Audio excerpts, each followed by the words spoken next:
اللہ تبارک و تعالی نے ارشاد فرمایا الذین یذکرون اللہ قیاما وقعودا وعلی جنوبہم ویتفکرون فی خلق السماوات والارض۔ عقل رکھنے والوں کی تعریف کرتے ہوئے فرمایا ہے کہ یہ وہ لوگ ہیں جو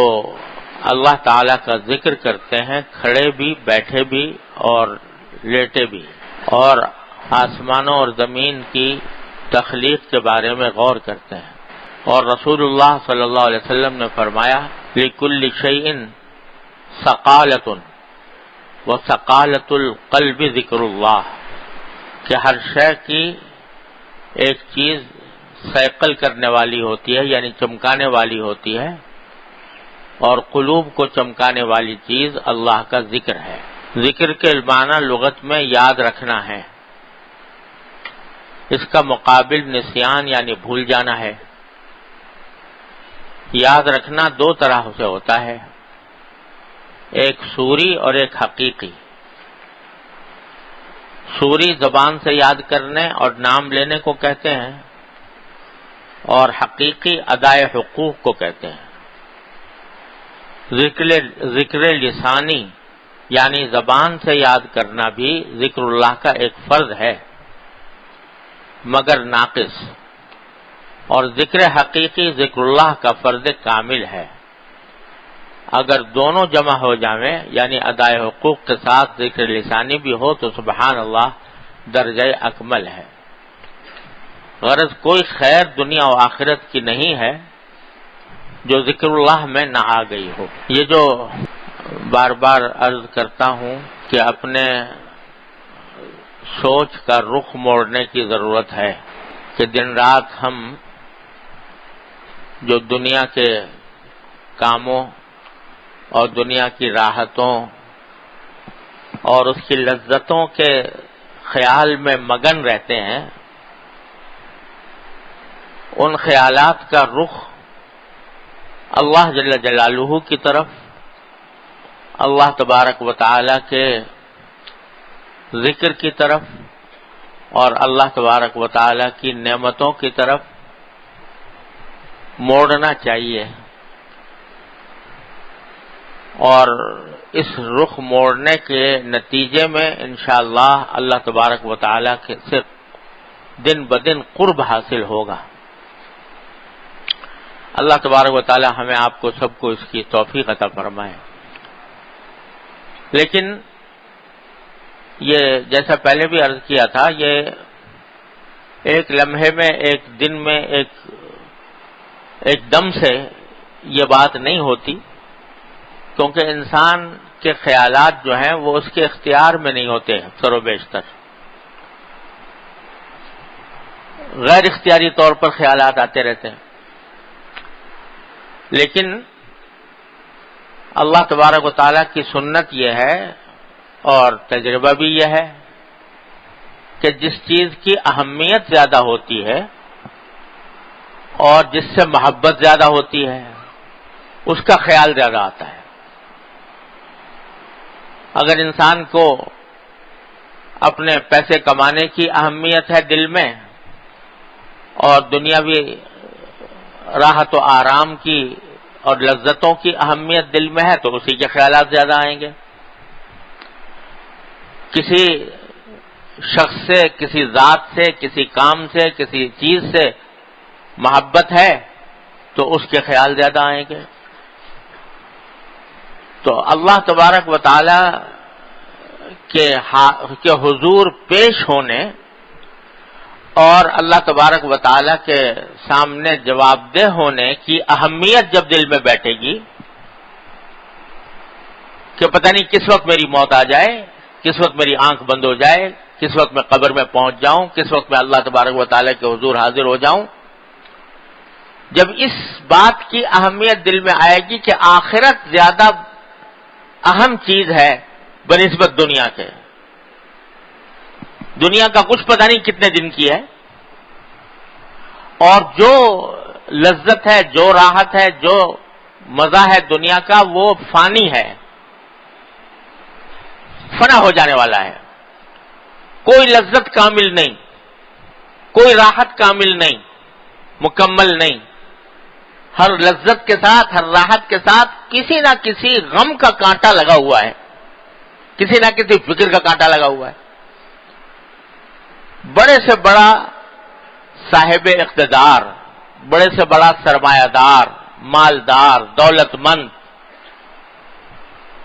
جس کو دنیا کی ساری راحتیں بظاہر میسر ہیں، لیکن اس کو بھی غم سے اور فکر سے چھٹکارا نہیں، بلکہ عام طور سے دیکھا ہے گیا جتنا زیادہ آدمی کی دولت ہوتی ہے، جتنی جائیدادیں ہوتی ہیں، جتنا تجارت وسیع ہوتی ہے، کاروبار بڑا ہوتا ہے، اتنے ہی غم زیادہ ہوتے ہیں، اتنی فکریں زیادہ ہوتی ہیں، چھن نہ جائے، یہ نہ ہو جائے، وہ نہ ہو جائے، ہر رات دن رات آدمی اس فکر میں مبتلا رہتا ہے۔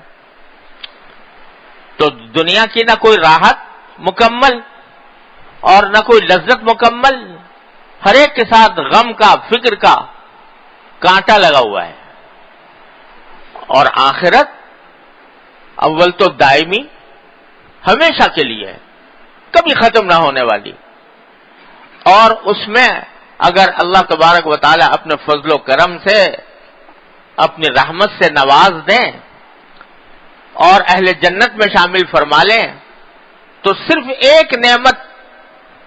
کا آپ تصور کیجئے جو قرآن کریم میں بیان فرمائیے، لا خوف علیہم ولا هم یحزنون، اور بھی کچھ نہ ہو، صرف یہ نعمت کہ نہ کوئی خوف، آئندہ کا کوئی خوف نہیں، یہ ہو جائے گا وہ ہو جائے گا، کوئی فکر نہیں، خوف نہیں، ولا هم یحزنون، اور نہ کبھی غم ہے کہ پیچھے کیا ہوا تھا کیا نہیں ہوا تھا، سب غم مٹ گئے، سارے خوف مٹ گئے، اور کچھ بھی نہ ہو تو انسان کا خوف اور غم سے خالی ہو جانا یہ اتنی بڑی عظیم نعمت ہے کہ آج ہم اس کی کا تصور بھی نہیں کر سکتے۔ اس واسطے کبھی لمحہ کوئی ایسا آیا نہیں زندگی میں کسی بھی انسان پر کہ نہ اس کو خوف ہو اور نہ حزن ہو، نہ کوئی غم ہو، ایسا لمحہ آج تک کسی انسان پر آیا نہیں۔ تو جب ایسی کیفیت ہو جائے کہ نہ خوف ہو، نہ حزن ہو، نہ غم ہو، تو اور یہ نعمت ہی اتنی بڑی ہے کہ کچھ اس کا حد و حساب نہیں۔ تو اگر اللہ تبارک و تعالی آخرت کی اہمیت دل میں ڈال دے، جس کو قرآن کریم میں فرمایا کہ وہ تؤثرون حیات الدنیا والآخرۃ خیر وابقی، تم دنیاوی زندگی کو ترجیح دیتے رہتے ہو ہر وقت، حالانکہ آخرت خیر بھی ہے، یعنی سراپا خیر ہے، اس میں کوئی شر کی آمیزش نہیں، راحت ہی راحت ہے، لطف ہی لطف ہے، اور لذت ہی لذت ہے، وہ خیر بھی ہے، وابقا، اور پائیدار بھی ہے کہ ہمیشہ رہنے والی ہے، کبھی ختم نہیں ہونے والی۔ تو اللہ تبارک و تعالی اپنے فضل و کرم سے آخرت کی اہمیت اگر دل میں بٹھا دے تو پھر جس چیز کی اہمیت ہوتی ہے اس کا خیال بھی زیادہ آتا ہے کہ اس کو میں درست کروں، اس کو بہتر کروں۔ دوسرے، محبت، اللہ جل جلالہ اپنے فضل و کرم سے اپنی محبت عطا فرما دیں، اور دعا مانگتے رہنا چاہیے کہ اللہ اپنی رحمت عطا، اپنی محبت عطا، اللہم ارزقنی حبک وحب من یحبک، اے اللہ اپنی محبت عطا فرما اور جو آپ سے محبت کرتے ہوں ان کی محبت عطا فرما۔ تو محبت اللہ تبارک و تعالی عطا فرما دے تو جس چیز کی محبت ہوتی ہے اس کا خیال زیادہ آتا ہے، اس کا خیال زیادہ آتا ہے۔ تو اس لیے دو چیزیں ضروری ہیں اپنے خیالات کا رخ تبدیل کرنے کے لیے، ایک آخرت کی اہمیت اور دوسرے اللہ تبارک و تعالی کی محبت۔ ان دونوں چیزوں کو پیدا کرنے کے لیے ایک چیز ہے جو معین اور معاون ہوتی ہے، مددگار ہوتی ہے، اور وہ ہے ذکر لسانی، اللہ تعالیٰ کا ذکر۔ جتنا جتنا اللہ تعالیٰ کا ذکر کیا جائے گا اتنا ہی اللہ تبارک و تعالی سے قرب بڑھے گا۔ قرآن کریم نے فرمایا کہ اذکرونی اذکرکم، میرا ذکر کیا کرو، میری یاد کیا کرو تو میں تمہیں یاد کروں گا۔